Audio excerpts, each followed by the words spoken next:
მაგრამ გამორჩი მე მგონი მაგრამ თქვენს სამახურებელს პირველად გავანდო ეგ ამბავი Starbucks-თან კონკურენციას როგორ აპირებ? გეგმაში არის ბრიტანეთი და მან ვაპირებ ჩესლას.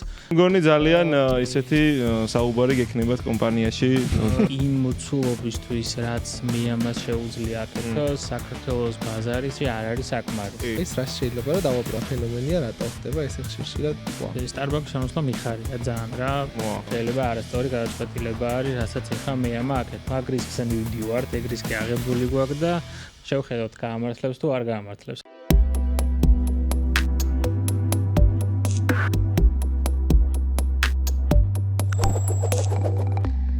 გამარჯობა. ეს არის პოდკასტი მონეტიზაცია, სადაც საუბრობთ მარკეტინგზე, ბრენდინგზე, ბიზნესსა და ინვესტიციებზე. მე მისი წამყვანი ლევონ ჭანუყვაძე ვარ და ჩემთან ერთად ამ პოდკასტს ტრადიციულად გაუძღვება ნოდარ ალაცაბიძე. გამარჯობა, მოგესალმებით. ეს არის მონეტიზაციის პირველი ეპიზოდი სტუმართან ერთად, სადაც დღეს ჩვენთან ერთად იქნება მეამას CEO გიორგი კალანდია. დიდი მადლობა ჩვენთან სტუმრობისთვის. შევეხებით შენს პირად ბექგრაუნდსაც, მათ შორის როგორ მიხვედი კარიერულად ამ თანამდებობამდე, რა გზა გაიარე მეამაში. შევეხებით ზოგადად კომპანიის საომალო გეგმებს, ფინანსებს, ხედვებს და მე მგონი ძალიან საინტერესო პოდკასტი გამოგვივა მაყურებლისთვისაც. აქვე ვიტყვი რომ ჩვენი მოსმენა ამერიდან Spotify-ზე შეგიძლიათ მოусმინეთ რა ვიცი ჯიმში ვარჯიშის დროს, ოფისში შესვენების დროს, სახლში ჩართეთ და საცობშიც ძალიან მე ყოველ შემთხვევაში აქტიურად უსმენ ხოლმე პოდკასტებს. მოდი დავიწყოთ პირველი ტრადიციული კითხვით, გიორგი. რამდენი ხანია რაც მეამაში მუშაობ და როგორ გახდი მეამას დირექტორი? პირველ რიგში მადლობა მოწვევისთვის თქვენ პოდკასტში და რადგან პირველი პოდკასტი არის, წარმატებაც მინდა გისურვოთ, რომ იმედია ბევრი საინტერესო თემები გექნებათ. მეც აცი უკვე როგორც ჩვენ თქვი Spotify-ზე მოგვისმინეო და მეც ვეცდები ხოლმე როცა თბილისში საცობებში ვიქნები, შესაბამისად ჩავრთო ხოლმე ეს პოდკასტი და საინტერესო სტუმრებს მოусმინო. როგორ მივედი დირექტორის პოზიციამდე, ვიცი რა არის, ანუ ბექგრაუნდით ესე ძალიან დიდი ბექგრაუნდი მაქვს პრო მარკეტინგის მიმართულებით, კონკრეტულად ციფრული მარკეტინგის მიმართულებით. ადრე ძალიან ბევრი პროფესიით მიმუშავია, მათ შორის სეილებში ვიყავი, რაღაცა პერიოდი დაზღვევაშიც ვიყავი, მოკლედ ახლა სტუდენტობიდან რო გადადიხარ ხოლმე და რაღაც სამსახურებს რო ეძებ და თან პლუს მაგ ყველაფერთან ერთად რაღაცა ძიებაში რო ხარ, რა შეიძლება რომ მოერგო და რა შეიძლება რომ შენი აღმოჩნდეს, რაც საბოლოო ჯამში გესიამოვნოს რა და იმ მიმართულებით მე გავუყვე. ზუსტად ეგრე იყო, რომ პირველად რაღაცა სეილებში ვიყავი, მე დაზღვევაში ვიყავი და ბოლოს უკვე ეს ციფრული მარკეტინგი რო დამაინტერესა, მეც შესაბამისად მაგ მიმართულებას გავუყევი და ციფრულ მარკეტინგში საკმაოდ დიდი ხანი ვიყავი. ხა იმიტომ ვიყავიო, რომ უკვე სხვა პოზიცია მაქვს, დირექტორის პოზიცია მაქვს და ბევრი სხვა როლი ესე თქვა შევიძინე ახლა ამ ბოლო პერიოდში. მაგრამ იმ ციფრულ მარკეტინგმა ერთი რო ცოდნაც მომცა მარკეტინგის მიმართულებით და მეორე ძალიან დიდი ხანია უკვე მენეჯერულ დონეზეც ვარ ასული, რაც თინეთში ესე თქვა C-level management გულისხმობდა და იქაც საკუთარი თემი მყავდა. ახლა განსხვავება ძალიან დიდი არის, ხა მე ამაში რაღაცა 100 ადამიანის მართვა რო გიწევს, იქეთ ყავდა 10 კაციანი გუნდი, რომელსაც მართავდი და ძალიან დიდი რაღაცა ნახტომი იყო ჩემთვის. როგორ მივედი ამ დირექტორის პოზიციამდე? რამდენი ხანია რაც მეამაში მუშაობ, მოდი ეგეც ვთქვათ. მეამაში კონკრეტულად იმ პოზიციით ახლა რას ვთქვი, მაგ პოზიციაზე დაახლოებით 3 წელი ვიმუშავებ. მეამა რო გაიხსნა, პირველი აგური რო დაიდო ესე რომ დავარქვათ, იმ დღიდან, კი, მარკეტინგის მიმართულებით მან ვიყავი პირველი დღიდან, მოკლედ გახსნის დღიდან, შეიძლება რაღაცა ესე ბრწყალებში მარტივად თქვა, პირველი პოსტი ჩემი დადებული არის და რაღაცა ხო იცი, ყველაფერს რო ქმნი რა და ბავშვით რო გიყვარს, რომ აი ეს არის შენი შექმნელი და ეხაც მე ამაში რო დაუბრუნდი, ხო იცი თანამშრომლები რო გეუბნებიან, რომ აუ ხო ეს რაღაცა შემხვდა, შენი გაკეთებული იყო რა, იქ რაღაცა Google-ში შევედი რა და დამხვდა რომ გიორგი კალანდიას შექმნილი არის ეს Google-ი, რაღაცა Facebook-ი გავხსენით რა და About-ში ვნახეთ რომ პირველი რაღაცა რეგისტრაცია შენ გააკეთე და რაღაცა დაგვიბრუნდი რა, ეგ თემა იყო რომ აბა ეხლა დავაით ისევე რაღაცა შენი ბავშვი იყო ის და ისევე თავიდან მიხედი ამ ყველაფერს. კი, პაუზა იყო, მე მაშინ რაღაცა პერიოდი რო დადგა მეამაში ეს თქვათ რომ თიმის ცვლილება ხდებოდა, მაგ პერიოდში წავედი მეამადან და მეც რაღაცა თინეთში გავაგრძელე მე მუშაობა. მე მოხდა ისე რომ თვითონ დამფუძნებელმა დამიძახა, შემხვდა ველაპარაკა მოკლედ იმ მიზნებზე. მე ყოველთვის ვიზიარებდი მის აზროვნებასაც, ხედვებსაც მე ამას მიმართებაში და სავარაუდოდ ეს გახდა მისთვის გადამწყვეტი, რომ მე დირექტორის პოზიციაზე დავბრუნებულიყავი და შესაბამისად ჩამთავაზა ეგ პოზიცია, რაზეც ამდვილად რაღაცა უარს ვერ ვიტყოდი რა, იმიტომ რომ მეც მაინტერესებს ეგ მიმართულება. ხომ რა გამოწვევა არის დიდი. გამოწვევა არის ძალიან დიდი რა, ხო იცი რაღაცა მილიონში ერთი შანსი რომ მოგეცემაო, ჩემთვის მე ეგრე შევხედე რომ ეს არის მილიონში ერთი შანსი, რაც სავარაუდოდ ცხოვრებაში უნდა გამოიყენო რა, კი ბევრი ის იყო, ხო იცი შიშები რო გაქვს ხოლმე, რომ ვაი და არ გამომივიდეს რა. ეხლა შეიძლება ეგ შიშები მქონდეს, იმიტომ ჯერ არ გასულა ეს პერიოდი, რომ ეგ ვთქვა, რომ ვაი და არ გამომივიდეს, მაგრამ ჩემ თავის მჯერა რა, რაც თავარი არის და მჯერა იმ ხედვების და იმ მიზნების, რაც შეიძლება მე ამაში მივიტანო. აი ამ გადმოსახედიდან ეხლა როგორ შეაფასებთ, რამდენად რთულია ზოგადად მე ამაში, აი ამ პოზიციაზე იცი როგორ შევაფასებდი, პირველად რომ მივედი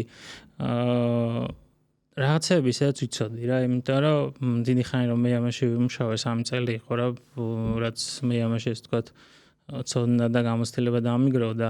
ისედაც პროცესები ძალიან კარგად მესმოდა რა და ხო იცი მაგ დროს იმ პოზიციაში რო ხარ და მაშინაც კი მეფიქრებოდა რომ ნეტა ეხა მე რაღაცა პასუხისმგებლობა მქონდეს და რაღაცაზე გადაწყვეტილების მიღება შემეძლოს რა და სულ ხო იცი რომ ბიძგი გაქვს პატარა რომ აი მან დრო აღმოჩნდე მე რას ვიზავდი რა და ზუსტად ეგ შანსი რომ მომეცა და მე ამაში რომ მივედი და რომ ვიცოდი რაღაცა პროცესები თავიდან შემეშინდა რაღაცების გარკვევა მაინც ახალი ხალხი დამხვდა ძველი არავინ არ იყო ვიღაცები არიან კი ძველები მაგრამ იმათთან ისედაც ნაკლები შეხება მქონდა ეხლაც ნაკლებად ვერავი მათ საქმიანობაში იმიტომ რომ ის მიმართულება ასე თუ ისე კარგად არის დაალაგებული რა და კარგად მიუყვებიან კონკრეტულად მაგ მიმართულებას და აქეთ უფრო მქონდა ზუსტად მაგ ნაწილში რომ საოპერაციო რისკები რაც შეიძლება ბიზნესში არსებობდეს ფინანსური ნაწილი რასაც ყოველთვის გადახედვა ჭირდება ხოლმე ოპტიმიზაცია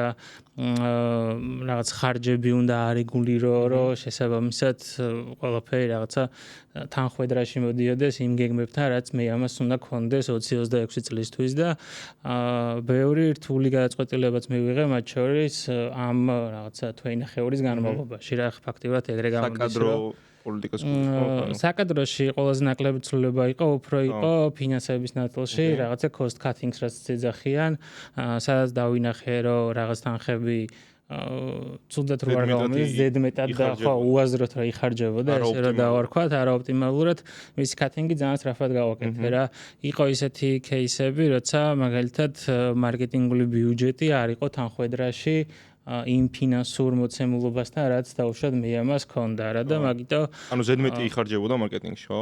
ძალიან ეს ზედმეტი არა რა, ბევრი არა, მაგრამ ოპტიმიზაცია მაინც ჭირდებოდა. რა ნაწილში ვამბობ გეტყვი.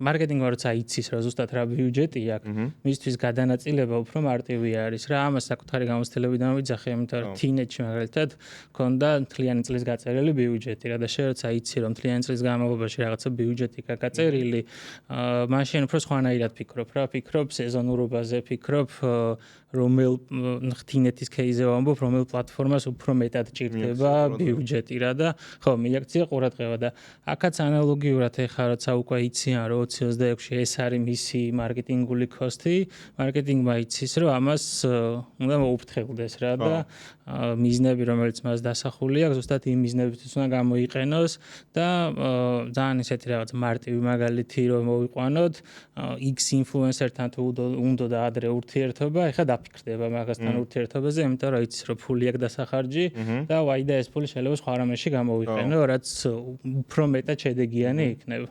ისა მე ამას ზოგადად რა საკადრო ცვლილებები და ასე შემდეგ გასაგებია, მაგრამ ზოგადად რამდენი ადამიანი ყავს დასაქმებული ამ ეტაპზე, იმიტომ რომ ფინანსური მაჩვენებლებს ნახეთ, საკმაოდ ბევრი იხარჯება, თუნდაც სტაფის ხელფასებზე. კი, მაგრამ ეგ ფინანსური მონაცემები რაც ნახე არის 23 წლის, მაგის მე შეიცვალა. ეხლა არის სრულად დასაქმებული სადღაც 170 ადამიანი. 170-ს იმიტომ ამბობ, რომ ფრონტში კადრები ხშირად იცვლება ხოლმე, ანუ ამას გულისხმობ მაღაზიებში, საკადროც ხშირად არის ხოლმე ცვლილებები რა და საშუალოდ მოკლედ 170 ადამიანზე ვართ ბექში არის 103 ადამიანი ზუსტად და დანარჩენი რაოდენობა უკვე კონკრეტულად ეს მაღაზიები და ჩვენი მეამა კოლექტივი რაც არის, იქ არიან განაწილებული. მე იცი რა მაინტერესებს, ეხლა მეამას როგორც კომპანიას რო შევხედოთ, ძალიან ბევრი ბიზნეს მიმართულება აქვს და ბევრი ბიზნეს მოდელი აქვს, რისგანაც იღებს შემოსავალს. მე კონკრეტულად მაინტერესებს თქვენი ძირითადი მიმართულება ეს არის ყავის აპარატები და ეს არის ყავის კაფსულები. თქვენი ბიზნეს კონცეფცია არის თუ არა შემდეგნაირი, როგორცაც აკეთებს მაგალითად PlayStation-ის, Sony-ს, ანუ Sony PlayStation-თან მიმართებით. ანუ კონსოლებიდან, გაყიდული კონსოლებიდან ის მინიმალურ მოგებას იღებს შეიძლება რაც ხარჯი აქვს იმას ფარავს ხოლოდ, მაგრამ მთელ მოგებას იღებს გაყიდული თამაშებისგან. ერთ შესწორება შევიტან, სანამ გავაგრძელებ. მე ამ მხოლოდ ყავის კომპანია აღარ არის, ეს ახლა მიმდინარე პროცესი არის, მაგის გაცნობა მიმდინარეობს ფართო საზოგადოებაში, რომ მხოლოდ ყავა აღარ გვაქვს პროდუქტებში, ძალიან ბევრი ახალი პროდუქტი დავამატეთ, ანუ მარტივად შეიძლება ითქვას, რომ მე ამ უფრო სასმელების კომპანია არის, ვიდრე კონკრეტულად მარტო ყავის კომპანია, იმიტომ რომ იქ არის ძალიან ბევრი ხაზი, საბავშვო ხაზი არის, საბავშვო ხაზში არის წვენები, არის ჯანმრთელობის ხაზი, სადაც არის ისეთი პროდუქტები, რომელიც ჯანმრთელობის სასარგებლო არის, პირობითად რაღაცა კოლაგენი, არის სპორტული ხაზი, სადაც წვენის ამბავი ეგენ მე არ ვარ. აი საქმეც მაგაშია, რომ ბევრმა არის ეს. ანუ სად იყიდება? ისევე ჩვენთან იყიდება ონლაინ მაღაზიაში, მეამა კოლექტშიც იყიდება და პლუს ჩვენი ესე ვთქვათ ბრენდული მაღაზიები რაც არის, მანდაც იყიდება. მაგიტომ ანუ განვაფართოვდით. გახდეს მთელი ანუ რაღაც ყურადღება ონლაინზე გადაიტანოთ, მათ შორის ყავის კარტას, რომელსაც თანაბარი ყურადღება დაუთმოთ. კი, ეხა ეგ გვაქვს ზუსტად აღებულია, თანაბარი ყურადღება დაუთმოთ, ანუ ძალიან რაღაცა დაგვემატა ბევრი პროდუქტები და მაგ ნაწილში ესე ვთქვათ ძალიან ბევრი რაღაცეები გვაქვს რა. მოდი შენ კითხვას რა დაუბრუნდეთ. კი, ჩვენც იგივე მოდელი გვაქვს ზუსტად და ეგ მოდელი ჩვენთვის ძალიან ჩვეულებრივი და ბუნებრივი არის, იმიტომ რომ ყავის აპარატი ვერ იქნება შენი ფინანსების ძირითადი გენერატორი, რადგან ის პროდუქტი, რომელსაც ჩვენ ვაწარმოებთ, ამ კონკრეტული აპარატის გარეშე არაფერი არ არის რა, იმიტომ რომ შენ თუ ეს აპარატი არ გაქვს, შესაბამისად ჩვენ პროდუქტს ვერ მოიხმარ რა. PlayStation-ის მოდელი, პრინტერების მოდელი რაც არის, პრინტერის ხო მთავარი შემოსავალი კარტრიჯები არის, ხო პრინტერი არაფერი არ არის მაგათთვის რა და აქაც ზუსტად იგივე არის, ესე მარჟა რო დავარქვა ძალიან პატარა აქვს ამ აპარატებს. და ამასაც თქვენ აწარმოებთ ქარხანაში თუ იმპორტული? კი, მიცი როგორ არის, ანუ ჩვენთან მზადდება ნაწილები და შემდეგ ასამრავლებლად უკვე ჩინეთში იგზავნება და ჩინეთში იბეჭდება ეს თქვა დიდი რაოდენობა, იქვე მზადდება ეს აპარატები და მეორე უკან ჩამოდის რა ჩვენი პარტნიორი. მთლიანად რო ჩინეთში ეგეკვეთათ? გამომგებიანი არ იქნებოდა? ნახე როგორი სიტუაცია არის, ჩვენ ყავს გუნდი R&D-ის, რომელიც ამ პროდუქტებს ქმნიან კაფსულაში რაც არის კონკრეტულად. ეს პროდუქტები როცა იქმნება, ამ პროდუქტებს აქვს თავისი კონკრეტული მოთხოვნები. ოღონდ მოთხოვნები ხარ რაც გულისხმობს რა. წნევა შესაბამისი უნდა კონდეს, ანუ აპარატი ეს ჩამორეცხვა რო ხდება ხოლმე ამ პროდუქტის, შესაბამისი წნევა უნდა კონდეს, შესაბამისი ტემპერატურა უნდა კონდეს წყალს და ძალიან ბევრი ისეთი ნიუანსი არის, რაც საბოლოო ჯამში ამ კაფსულიდან საბოლოო პროდუქტს იღებ რა, ანუ გემო ძალიან დამოკიდებული არის იმ პროცესზე, რაც აპარატში ხდება.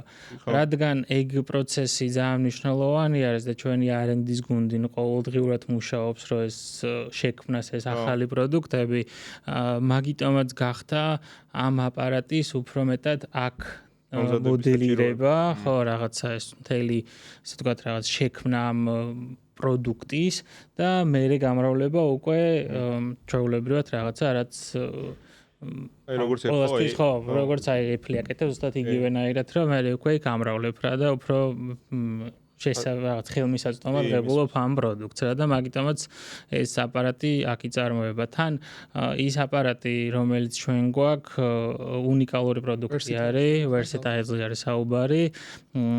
ეგეთი ალბათ არ ვიცი არ მინდა რომ შევცდე, შეიძლება სოფლიოში რაღაცა ანალოგი მოიძებნება, მაგრამ ერთ-ერთი ასე ვთქვათ რაღაცა პრიზიც აქვს აღებული Red Dot-ის, ხო, რომელიც საუკეთესო პროდუქტად დასახელდა რა და იმდენი რეჟიმი აქვს, რამდენი ასე ვთქვათ ჩვენი პროდუქტებიც არსებობს რა. ცხელი ჩამოსხმა, ცივი ჩამოსხმა, ყავის ჩამოსხმა, ჩაის ჩამოსხმა და ყველაფერი ასე ვთქვათ ამ ერთ აპარატში არის გაკეთებული. ეს საბავშვო ნაწილიც რაც ახსენეთ, ესეც როგორც მოხდი, კონკრეტულად Versatilis არის, ხო? Versatilis არის გაკეთებული. ანუ სხვა ყავის აპარატების ამერიკული არა, აი ნახე ზუსტად მანდა არის რომ რაზეც საუბრობდი რომ რატო არ მნიშვნელოვანი რომ ეს ჩვენმა ინჟინერებმა შექმნან და მერე გამრავლდეს უკვე ჩინეთში. ის პროდუქტი რომელიც საბავშვო არის მაგალითად ანალოგიურ სხვა აპარატში, არა მიამას აპარატში რომ მოათავსო, გასკდება. ხო, წნევაზე და იმაზე რა და ნუ დააზიანებს ეს თქვა აპარატს რა და ჩვენ სამ პროდუქტს რო ვყიდით ონლაინ მაღაზიაშიც და ბრენდულ მაღაზიაში კოლექტში ჩვენ ეს თქვა რაღაც ამბასადორები სულ ეუნებიან რომ გამოიყენებ მხოლოდ Versatilis-ში და სხვა აპარატში არ ჩადო, იმიტომ რომ დააზიანებ რა. როცა კომპანია ესე ვითარდება და ბევრ სფეროს ეხება და ის კარგავს კონკრეტულად თავის მიმართულებას, ეგ ძალიან ბევრ რისკს წარმოშობს ხოლმე რა, როცა საქართველოში ხო არის ხოლმე ეგრე რომ კომპანია მერე გადადის კიდე სხვა სფეროებში და ყველაფერს ედება. რაც საბოლოო ჯამში იმ core პროდუქტს რაც არის, იმას აფუჭებს. ბრენდსაც აზიანებს რეალურად. ხო, ამიტომ მე მაინტერესებს შენ ალბათ ეგ რისკები მაინც როგორც დირექტორს უკვე შეფასებული გაქვს. ანუ რითი აზღვევთ მაგ რისკებს, რომ აი ყველაფერს რომ მოვედოთ როგორც თქვათ სრულად სასმელებს და იგივე საბავშვო მიმართულებას რომ არ დაკარგავთ იმ მთავარ პროდუქტს, რითიც დაიწყეთ რა თავიდან. ეგ ცოტა ისეთი კომპლექსური კითხვა არის, მაგრამ ბოდი უფრო ისე რაღაცა შევაფასოთ ეგ ყველაფერი. მე მაგაში გეთანხმები რომ რაღაცა core მიმართულება ბიზნესმა არ უნდა დაკარგოს, მაგრამ ჩვენი ესე ვთქვათ რაღაცა ბრენდის მისია რაც არის, უფრო მაქედან ამოვდივართ რა და უფრო მაგას უყურებთ, რომ მიამა უნდა იყოს ყველასთვის და ყველასთვის ჩვენთვის მაგას ნიშნავს რომ ნებისმიერი სასმელი რაც შეიძლება ადამიანმა მოიხმაროს მაგითი ვიყოთ ხელმისაწვდომები რა ეს არ არის მხოლოდ რაღაცა ყავის პროდუქტი და არის სასმელები მთავარი მისია რაც გვაქვს და მთავარი ესე ვთქვათ რაღაცა ჩვენი პროდუქტი რაც არის იმას არ ვკარგავთ იმიტომ რომ ყველაფერი გვაქვს კაფსულაში ან ნებისმიერი პროდუქტი რომელიც მზადდება საბოლოო ჯამში კაფსულაში თავსდება შეიძლება ეგ არის ზუსტად ის რაც გვაძლევს რომ ვართ ინოვაციური და უნიკალური ბრენდი მაგ მიმართულებით. კი შეიძლება რაღაცა შეფასდეს იმითი ხა ბევრი რო ვისაუბროთ ალბათ ბევრი მარკეტოლოგის დაგვეთანხმება რომ შეიძლება არასწორი გადაწყვეტილება არის რასაც ეხა მეამა აკეთებს მაგრამ საბოლოო ჯამში შეიძლება ეს უფრო დროში გამოჩნდეს რა ბევრი სირთულეები არის დღეს რაც მაგალითად გვიდგას თუნდაც ის რომ შენ თქვი რომ არ ვიცი სხვა პროდუქტები და ზუსტად ეს მაგან გამოიწვია რომ დიდი ხანი ვმუშაობდით იმაზე რომ როგორც ყავის ბრენდი ისე გაგვეტანა მეამა და უცბად მიმართულება შეიცვალა და ეხლა ძალიან ბევრი ახალი პროდუქტი არის რითიც უკვე ხალხი აღარ გიცნობს რა და ჯერჯერობით მაინც ყოველთვის ყავის კომპანიასთან ასოცირდები. დღესაც ეხლა რომ გავიდეთ გარეთ და ხალხს რო ვკითხოთ, ალბათ 100-დან 99 იტყვის რომ მეამა არის ყავის კომპანია. მაგრამ ეს დიდი სამუშაო არის, რასაც მოლოდინი გვაქვს რომ ახლოს მომავალს შევასრულებთ, ბევრ პროდუქტებს უფრო გავაცნობთ ფართო საზოგადოებას. ყველაფერს ვაკეთებთ იმისთვის რომ ალბათ ხალხმა გაიცნოს როგორც სხვა პროდუქტები მეამა სარეკლამო მიმართულებითაც პლუს B2B მიმართულებით ბევრი იდეები გვაქვს, ბევრი რაღაცა დაგეგმა გვაქვს მაგ ნაწილში, რა თუნდაც სკოლებში შევიტანოთ ეს პროდუქტი, საბავშვო ბაღებში შევიტანოთ, სადაც უფრო მალე გაიგებს ზუსტად ის საზოგადოება, ვისთვისაც ეს ყველაფერი შეიქმნა, რიტეილსაც ვამუშავებთ, მათ შორის რიტეილი დახლებს ესე ეძახიან, მე მგონი მაგას გულისხმობ, რომ იქაც ხალხისთვის ჩანდეს ეს პროდუქტი და უფრო გაიცნონ, რომ ამაში რაღაცა სიახლეები არის და ბევრი სხვადასხვა ტიპის კამპანიები იგეგმება, რომ ადამიანებმა ეს თქვა გაიცნონ, რომ ამას სხვა ბევრი პროდუქტი აქვს. ნახოთ, მაგ რისკზე მივდივართ ეხლა, მოკლედ ეგ რისკი აღებული გვაქვს და შევხედოთ გაამართლებს თუ არ გაამართლებს რა, იმედი მაქვს გაამართლებს. იმედია წარმატებული იქნება. კიდე აპირებს რამე ხაზის დამატებას საბავშვოს და გამოჯანსაღებელის გარდა? კი, ეხლა გვაქვს რამოდენიმე, ესე ვთქვათ, უკვე პროცესში არის R&D-ის გუნდი მაგას ამუშავებს. საბავშვო ხაზში უფრო ახალ გემოებს ვამატებთ და თლაც საიდუმლო არ არის შემიძლია თქვენს რაღაცა მაყურებლებს პირველად გავანდო ეგ ამბავი. სპორტულ ხაზში საინტერესო პროდუქტები ემატება ერთ-ერთ სიტყვა მაგალითად კრეატინი, რომელიც შეიძლება მარტივად რაღაცა კაფსულით ჩოთებით იყოს რა ეგ. მოთხოვნადიც არის იდეაში. ხო, სპორტული ხაზი ძალიან საინტერესო იქნება. თან ფასი, ზოგადად ბაზარზე ფასი ამ პროდუქტის იმდანად მაღალია სხვა კაფსულებში შეიძლება უფრო მომგებიანი იყოს. კი, შეიძლება უფრო მომგებიანი იყოს. ზუსტად ეგ მიზანი გვაქვს აღებული, რომ შეიძლება ადამიანს მთლიანი რაღაცა შეფუთვის ყიდვა აღარ დასჭირდეს და უფრო კაფსულაში იყოს. თან კაფსულას ერთი დიდი პლუსი აქვს რა. ხა ადრე როცა ვარჯიშობდი კრეატინს როცა ყიდულობ, მაგას შესაბამისი რაღაცა ვადა აქვს, რომ 6 თვეში უკვე აღარ ვარგა ფაქტიურად რა და კაფსულას აქვს ეგ დადებითი, რომ 2 წელი მინიმუმ არის ვადა, იმიტომ რომ ის ვაკუუმშია, გერმეტულად არის და იმას ვადა უფრო დიდი აქვს რა. უწევდება ერთი კაფსულა. ძალიან საინტერესო. იმაზეც, ზომიდან გამომდინარეც, რაღაც რაციონით როგორც არის განაწილებული, ეს უფრო მარტივი დასამენეჯმენტებელი იქნება რაღაც. ხო, ეს ხშირად არის ხოლმე რა რაღაც მეგობრები ისინი რომ იკრიბებიან რაღაც ურშაბათიდან რო იწყებს ხო იცი ყველა ვარდის რა და რომ მოიმარაგებენ ამ საკვებ დანამატებს და მე ეს ურშაბათი დღე არასდროს არ დგება და მე დევს ფუჭდება და მე ყველა იღებს და ყრის ახლა ამას სხვაზე არ მომობ მეც მომსვლია ეგეთი რაღაცები სულ რო ვიძახ ხოლმე რომ ურშაბათიდან ხა ისევ ვარჯიში უნდა დავიწყო ეს მოვიმარაგებ ამ საკვებ დანამატებს და მე არ ვიცი ან ორი თვის მე ჩემი ძმა მომაკითხავს და მე წავიღებ ამ ყველაფერს იმასაც უხარი არ გინდა შენ არ გინდა არიყენებ ან ყველაფერი უკვე ნაგავში მიდის მე. მოკლედ ძალიან საინტერესო არის ეგ ამბავი და მინდა შევეხო, შეიძლება ჩვენი მაყურებლების რაღაც ნაწილმა არ იცოდეს, მაგრამ მიამა როგორც გავიგეთ, არის გავიდა გერმანიის ბაზარზე და ავსტრიის ბაზარზე. როგორი არის თქვათ ტრეკშენი, იქ ადგილობრივ აუდიტორიას მოეწონა, არ მოეწონა, კონკურენტული ბაზარი რო გითხრათ, ანუ ავსტრიაში ფუნქციონირებს და გერმანიაში. ხა ზოგადად დამკვიდრებული არის თუ არა უკვე და შესვლის სტრატეგიას თუ ჯერ არ არის და სხვა ქვეყნებში ეს. ჯერ ესე დამკვიდრებული მაგ ბაზარზე არ არის, მომხმარებლები ყავს თავიდან უფრო მალე ავითვისეთ მომხმარებლები, მაგრამ მე ნელ-ნელა ეს თქვათ რაღაცა დასტაბილურდა ეგ ნამბავი. ეხლა აი ეს მრავალმხრივი პროდუქტები ზუსტად მაგაში გვიწყობს ხელს, რომ შეიძლება სხვადასხვა ქვეყანაში არ შევიდეთ როგორც კონკრეტულად ყავა. შეიძლება შევიდეთ სპორტული ხაზით, შეიძლება შევიდეთ უფრო რაღაც საბავშვო ხაზით. ცოტა რაღაცა რეალობასაც ხა თვალი რომ გაუსწოროთ. ყველა ალბათ არ ვიცი დაგვეთანხმება მაგაზე, რომ იმ მოცულობისთვის რაც მე ამას შეუძლია აკეთო, საქართველოს ბაზარი საბოლოო ჯამში არ არის საკმარისი. ამას ვამბობ თუნდაც რავი, ჩვენი რაოდენობიდან გამომდინარე, რამდენი ცხოვრობთ, ხო, ბაზრის ზომა ყოველთვის არის, საქართველოს პატარა ბაზარი არის რა.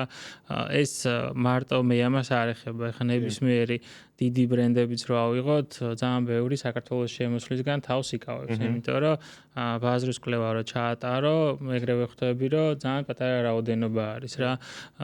უბრალოდ მაგალითს მოვიყვან, აი თინეთში როცა ვმუშაობდი, ვენდუ იყო ჩვენი რა და ვენდუც საბოლოო ჯამში იყო ნებისმიერი ალბათ e-commerce დღესდღეობით ეგრე არის, რომ იმდენად პატარა არის ბაზარი, რომ ვერ ვითარდება რა და მოგებაზე ძალიან რთულია არის, რომ e-commerce გაიყვანო რა ეს თქო ამ e-commerce ვიზახი, რომელიც არის ჩვეულებრივად ონლაინ მაღაზია. ხო, Amazon-ის მოდელი რაც არის, ეხლა ვენდუ არაფერს არ აწარმოებს, ვენდუ არის უბრალოდ გამტარი, ხო, სელერი არის და ვენდუც ხო დაიხურა აღარ არის, იმიტომ რომ ძალიან პატარა ბაზარი იყო.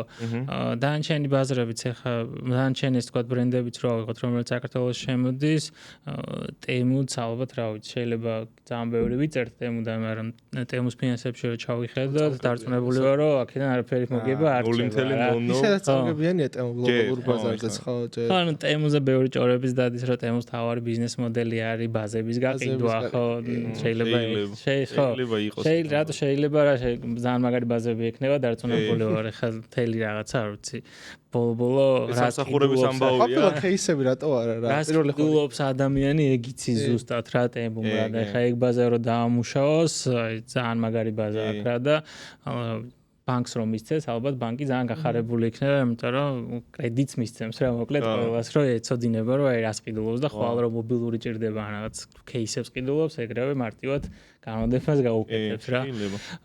აქაც ხო იგივე ის არის, რომ ჩვენც ახლა ვცდილობთ რომ ექსპორტზე გავიდეთ რა და უფრო მეტი ქვეყანა დავამატოთ.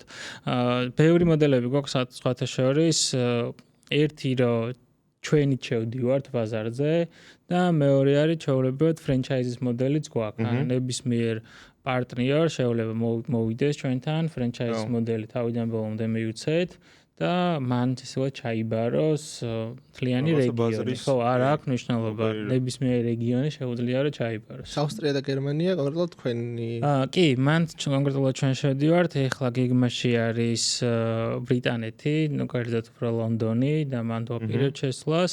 აქეთ ახლო რეგიონებისაც გვაქვს რაღაცა იდეები და მოლაპარაკებები მიმდინარეობს, აი უფრო ახლო რეგიონებზე ფრენჩაიზის მოდელი შეიძლება წავიდეთ. უფრო სამხრეთ კავკასია თუ უფრო იქით? თურქეთი, აზერბაიჯანი, სომხეთი რა უფრო. ფრენჩაიზი, ანუ ზოგადად ყველა პროდუქტის ფრენჩაიზი თუ ცალკე კოლექციონის ან რაღაც ცალკე ნაბიჯები. ნახეთ ჩვენი ფრენჩაიზ მოდელი როგორ არის. აი შენ რომ მაგალითად გინდოდეს ჩვენთან პარტნიორობა რა, შეგიძლია მოხვიდე და მითხრა რომ არ ვიცი, აზერბაიჯანში მინდა მაღაზიის გახსნა რა. ჩვენ მოგცემთ მოდელს თავიდან ბოლომდე, თავიდან ფინანსურადაც დაგეხმარებით, შემთავარია ლოკაცია მოძებნო, მაგალითად აზერბაიჯანში ბაქოში პირობითად რაღაცა ადგილი ნახო, რომელიც იჯარით უნდა აიღო და ჩვენ მოკლედ გაგიხსნით მაღაზიას რა და მე დანარჩენი საოპერაციო ნაწილი, სტაფის აყვანა, მართვა კონკრეტულად ამ ბიზნესს უკვე შენზე არის რა. შენ გადაწყვიტავ რომელი პროდუქტი გინდა რომ ამ მაღაზიაში შეიტანო, რომელი პროდუქტი არ გინდა რომ საერთოდ ამ მაღაზიაში დაიდოს და ყველაფერი მოკლედ თავიდან ბოლომდე ფრენჩაიზი. ხო, თავისუფალი ფრენჩაიზია. ერთადერთი ჩვენ რაც შეიძლება ვაკონტროლოთ უფრო ბრენდის მიმართულება არის. აი კურც არის. ანუ რამე ისეთი მოთხოვნები არ გაქვს. ეხლა მე როგორც გავიგე, ძალიან მორგებული ხართ. მორგებული ვარ, კი, მაგას. კი, მესმის. მოდი უკვე უფრო იმას შევეხეთ ხა რაღაც განვითარებას და ასე შემდეგ და შევეხოთ ცოტა მტკივნეულ საკითხს. ეს არის დაანონსებული Starbucks-ის შემოსვლა საქართველოში. როგორ აპირებთ კონკურენციის გაწევას, გრძნობთ თუ არა რაიმე რისკებს ან საფრთხეებს და Starbucks-თან კონკურენციას როგორ აპირებთ? თანამშრომლობას აპირებთ. ხო და ეგ გვაინტერესებს მე. ეგ სხვა შორის ეგ იდეა გვიტრიალებს ჩვენ თავში, აღონ თანამშრომლობას რა ნაწილში გეტყვი, მაგრამ ეს ცოტა ისეთი რაღაც შეიძლება ილუზიაც იყოს, ხა არ მგონია რომ მაგითი ჩვენთან რამე უღურდეს, მაგრამ ჩვენი ქარხანა მაგალითად მზად არის private label-ისთვის, რომ ნებისმიერ კომპანია შეუძლია მოვიდეს თავისი private label-ის შექმნას და ჩვენთან აწარმოოს თავის პროდუქცია რა. ანუ ძალიან ისეთ მარტივი მაგალითი რო ავიღოთ, აი Nestle რომ მოვიდეს ჩვენთან და რომ მითხას რომ Nespresso-ს მოდი შენთან ქარხანაში ვაწარმოებ, ოკეი, არ არის ვაფშე არანაირი პრობლემა რა, ესეც ჩვენთვის რაღაცა ერთ-ერთი ხაზი არის საწარმოს მუშაობა. ჩაგეკითხებით, ანუ თვითონ ამ ქარხნის მოცულობა, ანუ წარმოების მოცულობა რამდენი და რამდენს იყენებს ახლა მეამა, იმიტომ რომ ქარხანა ნუ საკმაოდ დიდი არის. კი და არაერთი ბლოკს მოგებელიც არის. კი, ჩვენი ქარხანა ალბათ საქართველოს ბაზრისთვის შეიძლება სასაცილოც იყოს დაახლოებით 4%-ის დატვირთვით მუშაობს რა და დანარჩენი ხო თავისუფალი არის რა და ძალიან ბევრი შეუძლია რომ აწარმოოს რა. ანუ მან ცა მაგაში ჩადებული ინვესტიცია რამდენად ის იყო, ანუ რაღაც გამართლებული. აი private labels თუ კარგად ამოუკაჩავდა თუ შეუძლებთ რომ private label-ი ძალიან ბევრი პარტნიორი ყავდეს, გამართლებულიც არის და ძალიან მომგებიანი ბიზნეს მოდელიც არის. მაგაში ხელი შემწყობა შეუძლია ახალი ბრენდების აი Starbucks-ის შემოსვლა შეუძლია რაღაც მოდელი გააკეთოს, რომ დიდი ბრენდები შემოვიდნენ საქართველოში უფრო ხშირად და ანუ ფაქტობრივად თქვენ შეგიძლიათ რომ მთელი რეგიონი მოამარაგოთ? კი, მარტივად შეუძლია მთლიანი, აი თურქეთიც რომ მოვამარაგოთ, მთლიანი ბაზარი, ანუ აი პროსტა ეს 80 მილიონი არიან. და რაღაც ილუზიებში რომ გავიდეთ, აი თურქეთის მარკეტში არის 100% ჩვენთან რო იყოს, მაგალითად ქარხანა შეუძლია ეგ რაოდენობა აწარმოოს რა. ესეთი აი სრულ დატვირთვაზე რაც არის, შეუძლია იმ. ანუ ძალიან დიდი პოტენციალი და პერსპექტივა არის. და ეგ რაც ახსენე private label-ის ამბავი, ეგიც კიდე ცალკე ბიზნეს მიმართულება არის. ეგეთ ხო, აი ძალიან მაგარია, ხო. ხო, ჩვენ ახლა მიზნად მაინც უფრო ის გვაქვს, რომ ექსპორტზე უფრო რომ გავფართოვდებით, ჩვენი საკუთარი დატვირთვა კიდევ უფრო გავზარდოთ რა და არ იყოს მხოლოდ 4% იყოს მინიმუმ 50% მაინც რომ იმდენი რეგიონი კონდეს, სადაც უფრო გავშლით ჩვენს პროდუქტებს. ოკეი. აუბრუნდეთ Starbucks. ხო, Starbucks-თან თუ მოხდება კოლაბორაცია, ეგ ძალიან მაგარი არის, ანუ ხო რა თუ კონკურენციაში და იმაში არ შეხვალთ და პირიქით ორივე მხარე იხეირებთ რაღაცით და ხო, ეგ ნაკლებად სავარაუდოა, იმიტომ რომ Starbucks ალბათ იმდენად კარგად ექნება ეგ ლოჯისტიკა და supply chain დაალაგებული, რომ ხა არ მგონია ადგილობრივ წარმოებაზე. კი არის თორემ. ხო, ექნებათ მომწოდებელი ასე რომ მაგათ ეს გათვლილი ექნებათ, იმიტომ რომ თუ ამბობთ რომ მარტში უნდა გაიხსნას ჩვენამდე არ მოსულან რა და ესე გავაგებულია ესე მარტივად რო ვთქვა ეგ ყველაფერი. ეგ ნაწილი ოკეი, მაგრამ აი თვითონ Miyama Collect რაც არის. აი მაგას არ უქმნის კონკურენცია, არ მანდრებს ყიდავთ, იმიტომ რომ უქმნის კონკურენციაში შედიხარ. აი პირდაპირ უფრო ვერ დავარქმევთ, იმიტომ რომ Starbucks-ის მოდელი გარდა take-away-ისა არის კიდე ისიც რომ უნდა დაჯდე რა ის და ხო და Collect-ი უფრო take-away არის თავიდან ბოლომდე, drive-ები და take-away ობიექტი არის. რა თქმა უნდა, აი ერთ ქუჩაზე რა, წინ რო Starbucks-ი იყოს და მეორე რა თქმა უნდა იქნება კონკურენტი, კი, მან რაღაც market share-ს უეჭველი ზაგარს. ანუ ეგ არის რომ დიდი იმ ხალხ ბრენდია. რა მე რამდენად აქ ხალხის ბრენდის ლოიალობა ხალხის მხრიდან. იმიტომ რომ საქართველოში ქონია მაგალითად რაც დიდი ბრენდი შემოსულა მაგალითად აი არ ვიცი ბასკინ რომის შემოსულა და ლუკა პოლარესთან კონკურენცია ვერ გაუწევია. ხო. იგივე რა სინაბანი შემოსულა და რა ქვია იმას ტრდელნიკების ხო. აი ეგ Miyama რამდენად არის მაგაში. ჩვენთან კი ძალიან ბევრი ლოიალური კლიენტი ყავს რომელიც აი დასაწყისიდანვე მოყვებიან და ჩვენთან ესე თქვა რაღაცა უყვართ ეს პროდუქტი და მიირთმევენ ამ პროდუქტს.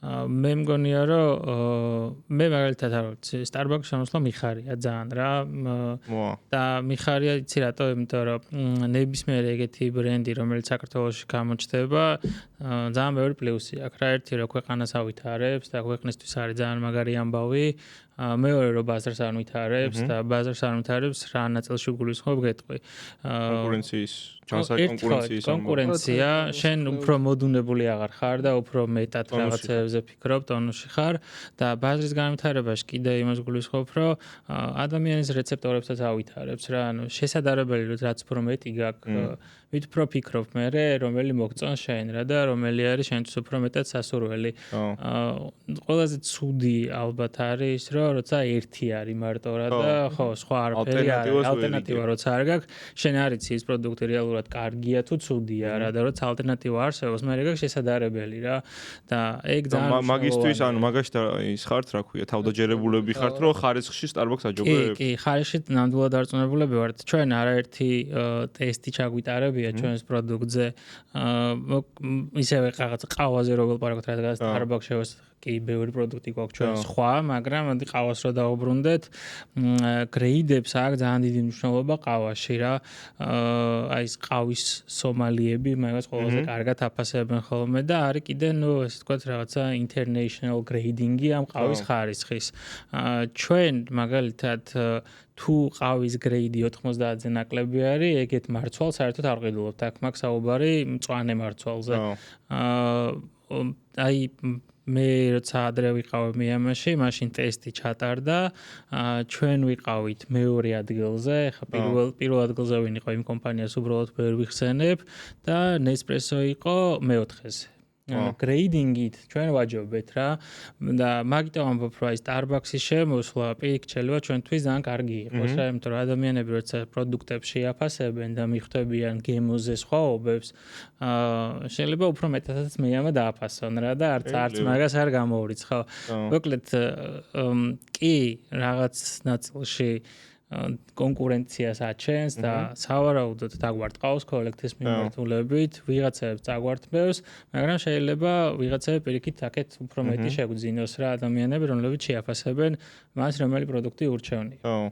თან ეხა Miyama ქართული კომპანია არის და მე პატრიოტიზმი არსებობს თუ არა? ანუ მე ყოველთვის მინიმუმ მაინც შეადარებ რა გასაგებია. ანუ მე როგორც ერთი მომხმარებელი, ჩემთვის ეგ ძალიან დიდი რაღაც არის, რომ მაინც საპორტი გაუწიო ქართულს რა, ყველანაირ ქართულ პროდუქტს. ისი აი მაგაში როგორ არის ქართველი ხალხის ლოგიკა, მე ცოტა ვიბნევი ხოლმე რა და გეტყვი რაში რა.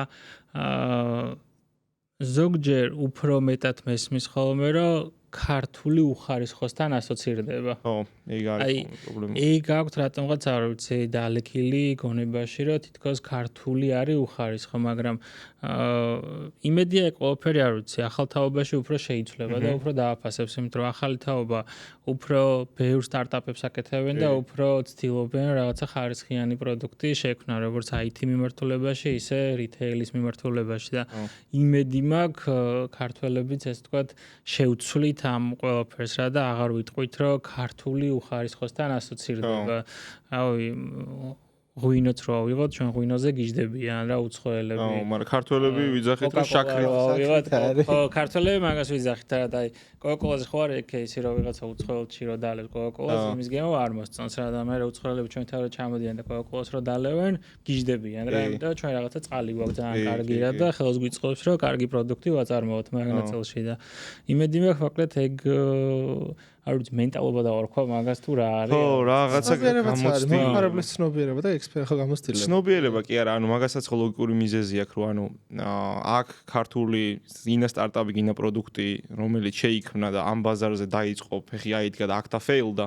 ბუნებრივია, რომ უხარისხო იქნებოდა რა რაღაც ასპექტში, მაგრამ დიდი ბრენდი, რომელიც სადღაც ამერიკიდან მოვიდა აქ შენამდე და შენამდე კიდე 50 ქვეყანა გამოიარა, ის უკვე წარმატებულია და რაღაც ხარისხის რაღაც სტანდარტი დადო და ამ მაქედან გამომდინარეობს რა ეგ ამბავის, რომ აქ თუ დაფეილდი ან ბიზნეს გამოცდილებაც არის რომ აი 90-იანების და 2000-იანების დასაწყისში და შემდეგ შეიძლება იმ დონეზე მაინც არისო ეს ბიზნესი განვითარებული. ჩვენი 90-იანები საქართველოს მაშინ არავის არის სტანდარტი არ მაშინ ისეთი პროდუქტები იქნებოდა რომ შეიძლება ამანაც გამოიწვიოს დალექა მომხმარებელში რომ მე მახსენდება ის რა ქვია ზეიგიძის კალბასი და თვითონ მაგის დამფუძნებელი ამბობდა რომ ყველაზე ცუდებშიო ჩვენი ყველაზე კარგი იყო. ცუდი იყო, ბაზარი არ არისო, მაგრამ მაინც კარგი იყო. არა უშავდაო რა. ხო, ну ეხა 90-იანებიდან ეგ 90-იანების ლიმონათები რა იყო კიდე. ჩვენ ვერ მოვასწარეთ ეხა. ხო, მე ხა ისე ლაპარაკობ, მე რა ვიცი, ეგ გამოვლილი მაქვს რა ეგ პერიოდი რა და თქვენი ასაკები კი არ ვიცი რა. ჩვენ просто მოყოლილი იცით ხო ეგრე გამო. ასაკი ვკითხეთ ხალხს და ვთქვათ 22 და 23. მე 34-ის ვარ. ხო, თქვენ გაგონილი აუ და მე გასინჯული მაქვს ეგ პროდუქტები, ასე რომ ვიცი რაც იყო. ხო, ნუ ეხა განვითარდა რა ქართული ეხა რა შედარება არის 90-იანების ამბავში და მაგიტო იმას რომ დაუბრუნდე რომ Starbucks-ის შემოსვლამ შეიძლება ერთის მხრივ ხალხს დაანახოს რომ თქვენი პროდუქტები უფრო ხარისხიანია და უფრო გემრიელია და Starbucks-ი არის გლობალური ბრენდი რომელიც მარკეტინგზე და რაღაც ფეიმზე დგას და თქვენ რეალურად პროდუქტით ჯობნით და მე შეიძლება იმ პატრიოტიზმს იმუშაოს რომ ქართულია აგერ უცხოეთში გადიან დიდი გეგმები აქვს და დავასაპორტოთ ქართული კომპანია რა მე ყოველ შემთხვევაში ეგრე ვიქნები რა გემოს უკეთესი ექნება პატრიოტიზმი მე Starbucks-ი არ ვგიჟდები რა რამდენიც გამისინჯავს არ ვგიჟდი აი McDonald's-ის ცივყავასაც რო ვადარებ ხოლმე თითქოს იდენტური არ ვიცი ხა კარამელ ფრაპუჩინო არის ერთი რომელიც ძალიან მიყვარს Starbucks-ში მაგრამ McDonald's არა აქვს მაგრამ ეხა Miyama College-ში რაც გამისინჯავს ბევრად უფრო დიდი ხაზი აქვს რა ძა Starbucks-ის ერთ-ერთი მუღამი ხო ისიც არის რა customization-ი ანუ ცვლილებები იმდენად ბევრი შეგიძლია გააკეთოს შენს ყავაში Starbucks-ში შეგიძლია შენით შექმნა რა და სახელს გიწერენ კიდე ზევიდან სახელს გიწერენ ხო ალბათ Miyama-ს დაგიწერს არც კარგი ხარ ხო Miyama დააწერს თუ ეგ არის კეჩი ჩვენს დავაწერთ არასწორად როგორც Starbucks-ი ხო არასწორად ისე ქართულში ძალიან ის არის ხა ჩვენ მე ვლაპარაკობდი რაღაცა და ქართულში როგორ შეიძლება არასწორად დააწერონ სახელები ეგეც ის არის. ან მარკეტინგულად მან ცოტა მაგას ხო იმიტომ აკეთებენ რომ მე შენ სადმე სტორიზე დადო. ეგ მარკეტინგული ხრიკია. ო ეგ არსებობს მაგის ის მთელი. აქ მაგ ბაზარიც არ არის რა ვერ შეგეშლება რა ისეთ ხელები ქვია. აი 100-ს ამოაკლებენ ალბათ რაღაცა მათე და მთ-ეს დაწერენ რაღაცა ეგრე რა და მაგით ირა და Starbucks-ის მოყვარული ხარ ან ყავს მოყვარული ხარ. ყავს მოყვარულიც კი ძალიან მოყვარული ვარ მაგრამ როგორ? ეს რამდენი ჭიქა?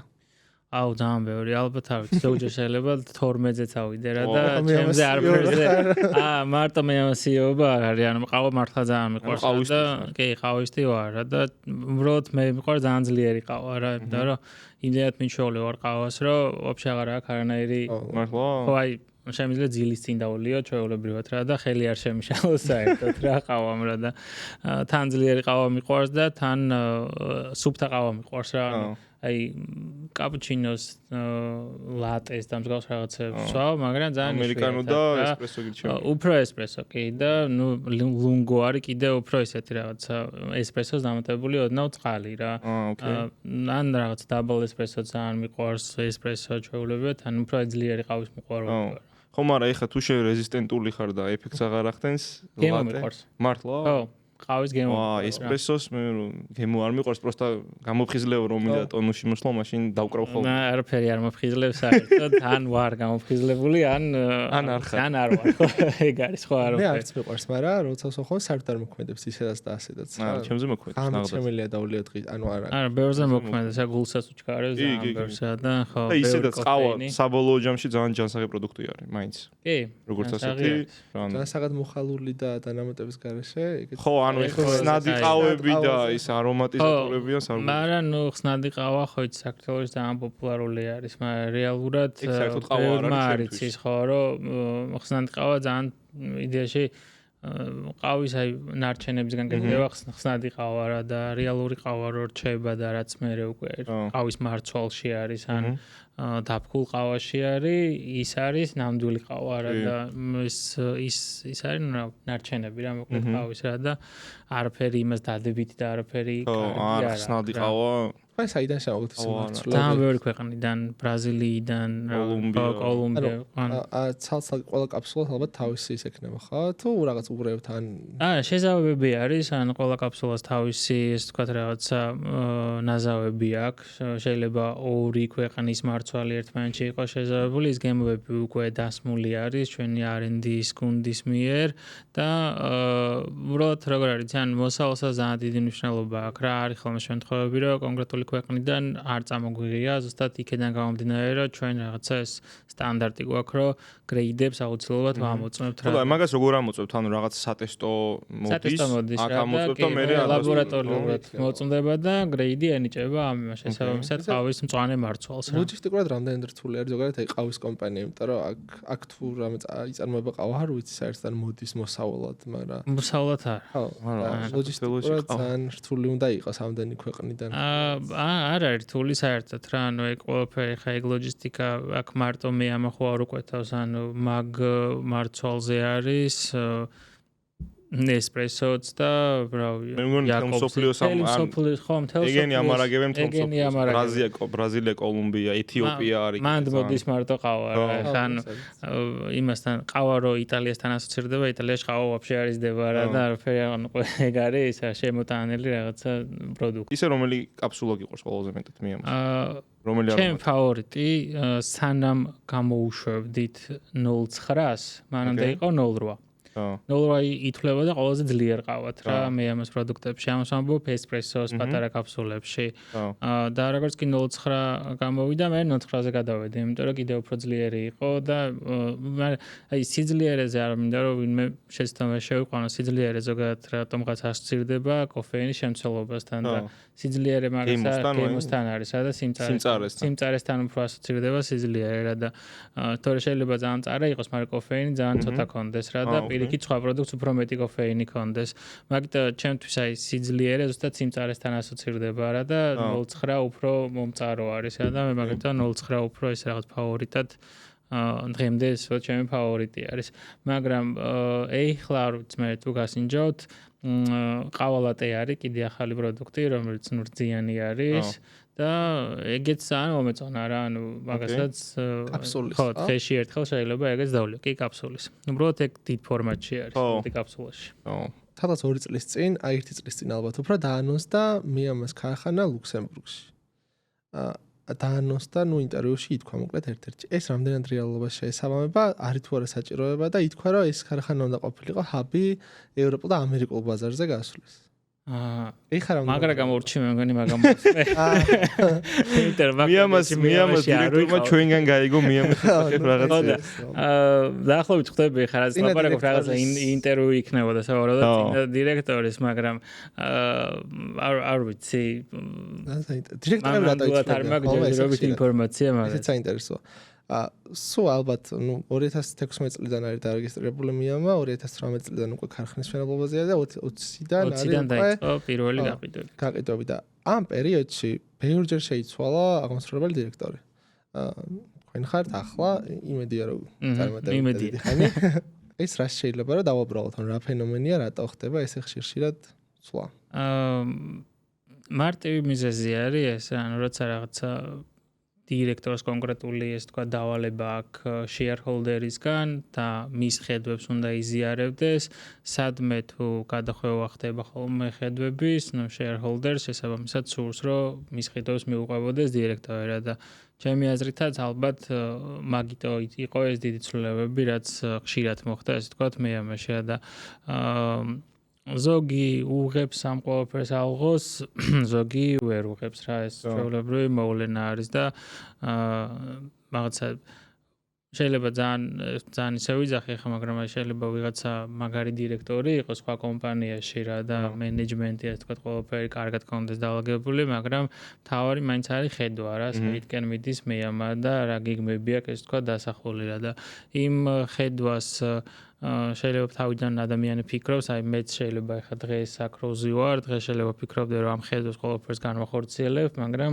არის ბევრი რაღაცა ნიუანსები, რაც შეიძლება მე ვეღარ გაუკაჩო რა ესე რომ თქვა რა და შენც უკვე გინდოდეს რომ გვერდზე გაიწიო რა და ხელი არ შეუშალო მე ამას თქვა განვითარება.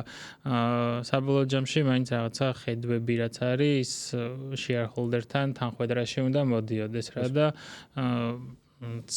კომპანია იმ მიმართულებით უნდა ვითარდებოდეს, რა ხედვაც თოთ რაღაცა კომპანიის shareholders აქვს.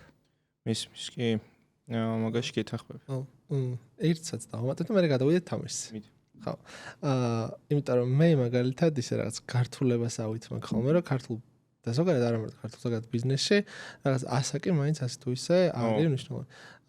ასაკით CEO-ბისთვის და ასე შემდეგ, ხო? ანუ რაც გამოცდილება შეიძლება ძალიან დიდი გაქვს, მაგრამ ნუ ასაკით მაინც ახალგაზრდა ხარ. ეკითხო რომ დამეშვა და ძალიან სწორად გაგახსენდა ეს. CEO-ს პოზიციისთვის, მაგრამ ნუ რადგანაც არ ხარ, ესე იგი შესაბამისიც ხარ. მაგრამ წნეხი დარწმუნებული ვარ, რომ რაღაცნაირად ამასაც მოყვებოდა და თან ვინც გვიყურებს ახლა შეიძლება რომ რაღაც მომავალი ანტრეპრენერები იყვნენ, სტარტაპერებიც იყვნენ მათ შორის და მსგავსი დიდი მასშტაბის კომპანია, ანუ აქ არ გვაქვს საუბარი უბრალოდ სტარტაპზე რა, აქ არის საუბარი კომპანიაზე, რომელსაც 100 მილიონი ინვესტიცია ჩაიდო 2023 წლამდე და იმის მერე რამდენი ჩაიდო არ ვიცი, იმიტომ რომ ფინანსური ანალიტიკა არ გვაქვს ხელთ და ამდენი ადამიანი არის. ამდენი ადამიანი დაქვემდებარებაში. დარწმუნებული ვარ, ასაკით ბევრად დიდებიც იქნებიან მეამაში. კი, არიან კიდევაც ბევრად დიდები. იცი რა არის, ანუ ალბათ ჩემ ბავშვობაში უფრო იყო ეს ასაკობრივი სხვაობები რა და მეც როცა რავი TBC-ში ვმუშაობდი, უფრო ვაქცევდი მაგას დიდ ყურადღებას, მაგრამ აი თქვენი თაობა უფრო სხვანაირად უყურებს რა, ანუ რაღაც ასაკობრივი ბარიერი აღარ არსებობს რა და ერთმანეთს რაღაც ყველა თანასწორად უყურებს. მეც ამ არც ეგის აღარ არსებობს. მე აი ხა მე რასაც გიყურებ ძალიან მეგობრული ტიპი ხარ რა და ეგეთი გახსნილი ხარ კომპანია. ისე რომ დირექტორი და დავარტყი ხელი და რაღაცა ეგეც ალბათ ეგეთი ვერაზოს ვერ ვიქნები. თუ არ ვიცი, ჩემი აზრით ეგეთი ვერაზოს ვერ გავხდები, რომ აი რაღაცა არ ვიცი, მკაცრი დირექტორს რო ეძახიან ხოლმე და ქართულ რეალობაში ეგ ძალიან ისეთი მოცემულობა არის, რომ მკაცრი დირექტორი არსებობს.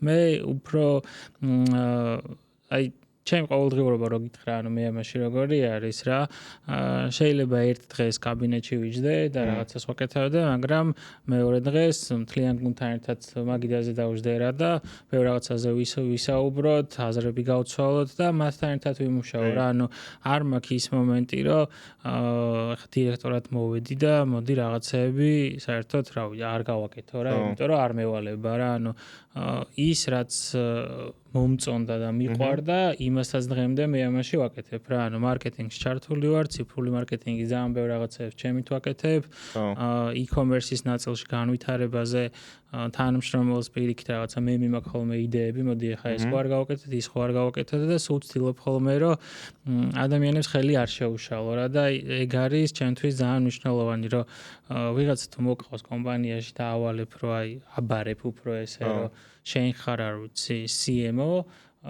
ის ადამიანი თუ მოკყავს და შენ თუ მის ყოველდღიურობაში ისეთი რაღაცები ჩაერიე რა და თან ხო იცი როგორი მომენტი არის ხა მეც ხო გამომივლია ეგ და მეც მიმუშავია სხვა დირექტორთან რა და ვიცი როგორც არის რომ აი როგორც კი ადამიანს ის გაუჩნდება რომ აი დირექტორმა თქვა და იმიტომ უნდა გავაკეთო ეგ და შეწინააღმდეგების მომენტი არ აქვს იმიტომ რომ დირექტორმა თქვა ეგ არის ძალიან ცუდი რა როგორც კომპანიის ისევე თვითონ იმ ადამიანისთვის რა და მეც მაგას ვცდილობ ხოლმე რომ აი რაღაცას რო ვეტყვი და თავს რო დამიქნევენ პირდაპირ ვეუბნები რომ ნუ მე თანხმები რა ჯერ დაფიქრდი რა შეიძლება არასწორს ვიძახი იმიტომ რომ მაგაც კი შეიძლება მესმის ეგ საკითხი და შეიძლება ჩემ თავში მაგნაწილში დარწმუნებული ვარ, მაგრამ მე მაინტერესებს იმ ადამიანის ხედვაც რა და იმან რაღაცა თავისი აზრი მითხრას, რომ არა, მოდი ესე არ გავაკეთოთ, მოდი ჯობია რომ სხვანაირად გავაკეთოთ ეგ ყველაფერი, იმიტომ რომ მაგისთვის ხარ შენ მოსული, რომ ეგ მიმართულება თავიდან ბოლომდე ჩაბარებული კონდეს. ისეთი ახლო ურთიერთობა არ უნდა დაიჭიროს, რომ მე ვეგნა ბიჭი ვეღარ გადადგდეს, მაგნა ბიჭის გადადგმა რა. მოდი გადავიდეთ ცოტა პატარა ისეთ ამბავზე, სახალისო, მიამა კოლექტის ყავის კოქტეილები ყველა გაქვს გასინჯული? არა. არა? ისე იცი ხო ალბათ რაღაც გემოები ასე თუ ისე. ასე თუ ისე ვიცი, მაგრამ ხა მე მგონი ჩამჭრით თამაში. ძალიან არა უშავს. თუ რამე არ გაქვს გასინჯული გითხარი რომ არა. იმდენი დაემატა ჯერ კიდე ბევრი არ ვიცი რა. დარბაზი დახმარება შეგა. დარბაზი დახმარება. მოკლედ, ანუ ორი ვარიანტი გაქვს და აქედან რომელი გირჩევნია და ბოლოს შენი ფავორიტი ყავის კოქტეილი დაგვრჩება საბოლოო ჯამში. ოკეი. ბისკოლატო გირჩევნია თუ ესპრესო? მე მგონი ესპრესო საერთოდ ყველაზე. დარჩა მე მგონი გამარჯვება. არა შეიძლება მოდი ესპრესო არ გვინდა სხვაზე გადა. აი მეორეზე გადავიდეთ. ეს მარილიანი მე მგონი არის კარამელის ამბავი თუ მარწყვის ცივი კოქტეილი? მარწყვის ცივი კოქტეილი.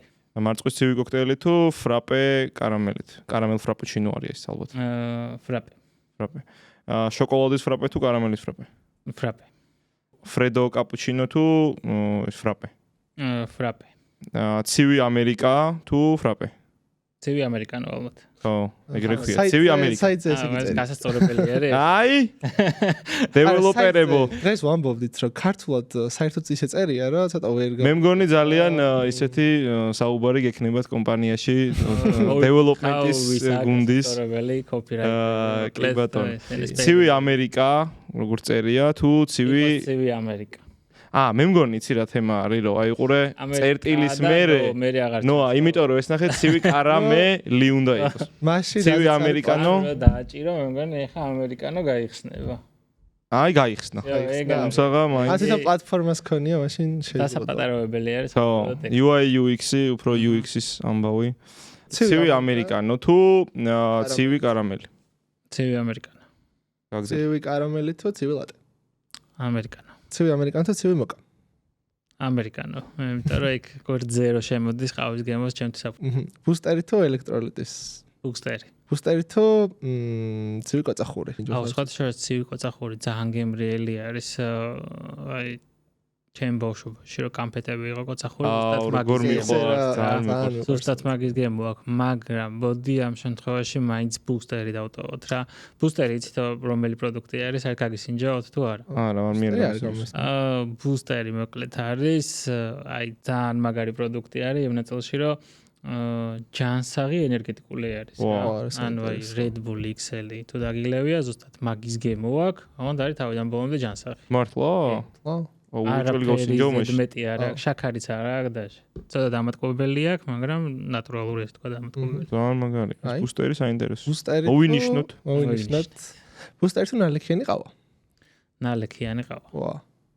ნალექიანი ყავა თუ ოცხალი, ეს რა არის? ცოცხალი კეკრის ცხელი ჩაი. არა, ნალექიანი ყავა. ჩაი არ გიყვარს? ჩაი არა. ჩაი ბავშვობაში მიყვარდა, ეხა აღარ. ნალექიანი ყავა თუ ეს? ნალექიანი ყავა. მან უკვე ესპრესო იმარჯვებს. მან გაიმარჯვა ესპრესო. საინტერესო. ეგ ეს ბუსტერი უეჭვენა გავსინჯო, მეც მაინტერესებს. მოდი ერთი ეპიზოდი დავაგმოთ, სადაც მივალთ მიამა collection-ში. ხო, აქვე გეტყვით, ჩვენთან ერთად. აქვე გეტყვით, რომ ჩვენ ვაპირებთ ეს არხი მათ შორის იყოს, რომ არა მხოლოდ პოდკასტი, სადაც მე წარმოებები და ასე შემდეგ მოვლენ, გვინდა რომ ადგილზეც ვესტუმროთ in-office, ასე ვთქვათ, სივრცეს. ხო, ამიტომ ერთი მომავალში თუ დავგეგმავთ, რომ მოვიდეთ თქვენთან და რაღაცა ატმოსფერო შევაფასოთ და ასე შემდეგ, ეგეც ძალიან კაი იქნება. აქვე დავაანონსებთ მაგ კონტენტსაც.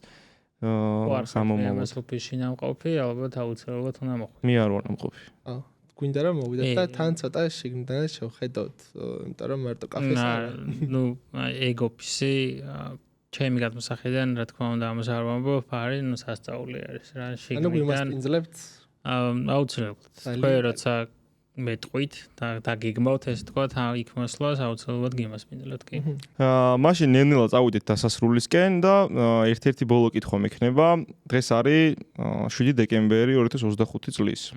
აი ახლა რომ 2026 წლის 7 დეკემბერი იყოს, რა იქნებოდა შენთვის როგორც კომპანიის დირექტორისთვის რაღაცა თავარი მიღწევა, ანუ რა გინდა რომ ამ 1 წლის განმავლობაში მიაღწიო რაღაც ხელშესახებს, ისეთ რაღაცა achievements რა კომპანიაში. რთული კითხვა ვიცი. არც თუ ის რთული კითხვა არის ჩემთვის, იმიტომ რომ აი ახლა რომ მივედი, აი ზუსტად ვიცი რა მინდა რომ გავაკეთო რა მე ამაში. პირდაპირ ალბათ ფინანსებზე ვილაპარაკებ, რომ აი დასახული მიზანი რაც მაქვს ფინანსებში, მაგას მინდა რომ მივაღწიო რა და ამიტომ 26 წლის 7 დეკემბერი როცა იქნება, თუ იმ მიზანს მივაღწევ, ალბათ ეგ იქნება ჩემთვის ცხოვრებაში ძალიან დიდი achievement-ი რა, რაც მინდა რომ საბოლოო ჯამში წარმატებით გავამევიდეს და მათ შორის მიზნად რაც მაქვს აღებული, ის არის market share-ის აღება. კონკრეტულად ამ პროდუქტებში და კიდე ყავის მარცვალშიც და მათ შორის ნალექიან ყავაშიც და ეს დასახული ასე ვთქვათ რაღაც ციფრები რაც მაქვს, მაგას თუ მივაღწია, ალბათ ძალიან კაი ამბავი იქნება კომპანიისთვის. ოკეი, წარმატებებს გისურვებთ. მადლობა. ძალიან საინტერესო პოდკასტი გამოგვივიდა, ბევრ რამეს შევეხეთ. მე პიროვნულად მინდა რომ ძალიან დიდი წარმატება გისურვო ამ საპასუხისმგებლო საქმეში და დარწმუნებული ვარ რომ გაართმევ თავს წარმატებით იმ მიზნებსაც შეასრულებ ფინანსურსა და მეტრიკებსაც ასე შემდეგ. ამიტომ მინდა რომ წარმატებები გისურვო და გზა დაგილოცო ამ რთულ ფათერაკებით მოცულ ბიზნეს ჯუნგლებში. ნამდვილად. ყავის ჯუნგლებში. არ არის ყავის კომპანია მე ამაოდ. არ არის ყავის კომპანია. კარგი, მაშინ იყოს რა კენკრის და სასმელების კომპანია. კი, ყველასთვის ხელმისაწვდომი ტექნოლოგიების მათ შორის. ტექნოლოგიებიც კი მათ შორის. გამოირჩევა. კი, ჩვენ ეს თქვა რაღაცა პროდუქტები რაც არის ტექნოლოგიური, ეგეც ძალიან ვითარდება. ხო, ეგ საერთოდ არ გვისაუბრია მაგაზე, მაგრამ დროფერები რაც არის. გვაქვს გეგმათ, რომ ძალიან ბევრი ოფისები მოვიცვათ რა და დროფერები ხელმისაწვდომ ადგილებში ბევრგან იყოს რა, უფრო B2B-ის მიმართულებით. მოდი მაშინ B2B-ზე მე შემდეგ ევიდეთ თავრიგად 2026 წელს.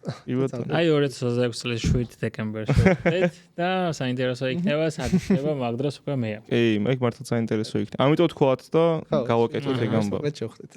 ოკეი, რაღაცა 1 წლის თავზე გამოდი ზუსტად. მადლობა ძალიან დიდი რომ გვესტუმრეთ. როგორც უნდა მაგანიშნა მეც შევუერთდები და გისურვებ წარმატებას, დარწმუნებული ვარ რომ ყველანაირად გაართმევთ თავს.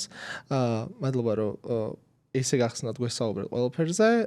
ჩვენი სტუდია ამ ეტაპზე მოგიწვიეთ, მაგრამ როცა დაგჭირდება და ასე შემდეგ დიდი იმედი გვაქვს რომ თქვენც რაღაცნაირად გეკნევთ ხოლმე სურვილი რომ მოხვიდეთ და ეს არის ჩვენი მიზანი რომ გავუკეთოთ პლატფორმა, სადაც თვითონ მოუნდებათ ხოლმე გავსი კომპანიის წარმომადგენლებს ის რომ მოვიდნენ და ღიად ისაუბრონ იმებზე, რაზეც არ საუბრობენ ხოლმე სხვა ფორმატებში, იმიტომ რომ ძალიან მნიშვნელოვანი მომხმარებლისთვის მათ შორის ის რომ იცოდნენ ზუსტად როგორ ვითარდება ბრენდი და ეს არ იყოს მარტო რეკლამა, რომელიც არ ვიცი ტელევიზიაში გავა ან სოციმედიაში. ხო, მე მგონია რომ ეგ ძალიან კარგი იქნება ინცე არის აუდიტორიისთვისაც, იმიტომ რომ როცა რაღაც კომპანია მარტო ის ხო არის რომ პროდუქტი გავყიდე და ფინანსები მივიღე, ანუ კომპანია არის პლუს კიდე ის რომ ახალგაზრდებს და ყველას მოკლედ ესე რა დავარქვათ, სრულიც უნდა გაუჩინოს რა ამ კომპანიაში იმუშაოს რა და ალბათ ესე თუ დაინახავენ თქვენი პოდკასტის მეშვეობით, ანუ ვისთან მოუწევთ მუშაობა, საბოლოო ჯამში ხო ეგ არის ვიღაცებისთვის კიდე გადამწყვეტი ეგ რაღაცა მუშაობის დაწყება უნდათ რა და ალბათ მაგასაც თუ დაინახავენ, ერთ-ერთი რაღაცა კარგი ეს გახსნილობა კომპანიის მხრიდან ზუსტად კარგი ის თქო მაგალითი იქნება სხვებისთვის, რომ ვიღაცას მოუნდეს რა იქ დასაქმება რა და განვითარება და რაღაცა სიახლე შეეძენა. მეც წარმატებები მინდა გისურვოთ, მარტო ჩემზე რო არ იყოს, მეც მჭირდება ეგ წარმატება თავისთავად რა და თქვენც წარმატებებს გისურვებთ, რომ ესეც საინტერესო და კარგი პოდკასტები გქონდეთ. მადლობა დიდი, ამ თვითფრინავს ბევრჯერ შეეხედა. და ბარემ ეს არის გატანთ ესე გისურვებთ რომ როგორც ეს თვითფრინავი ფრინდება, ესე ააფრინოთ მიამას გაყიდვებით, ის ციფრებით და მიზნებით. მადლობა საჩუქრისთვის. ამიტომ შეგიძლიათ წაიღოთ. მეკუთვნის რა წავიღო, მე ჯერ ვატრიალე. კი, მოკლედ ეგ იყო დღეისთვის, ძალიან დიდი მადლობა და მოკლედ გემშვიდობებით, როგორც გითხარით, გვიყურეთ YouTube-ზე, Spotify-ზე, LinkedIn-ზეც აქტიურად და დაელოდეთ შემდეგ ეპიზოდებს, სადაც ასევე ძალიან საინტერესო სტუმრები გვეყოლება. დავანოსოთ. არ დავანოსოთ. მოდი არ გავრისკოთ. ამიტომ არ დავანოსოთ, თუმცა ხა საინტერესო სტუმარს გვირდებით ასევე შემდეგ გადაცემაშიც. დიდი მადლობა რომ გვიყურებდით, თუ აქამდე მოვაღწიეთ YouTube-ზე, ძალიან დიდი მადლობა და ხო. ამიტომ ნახვამდის შემდეგ შეხვედრამდე.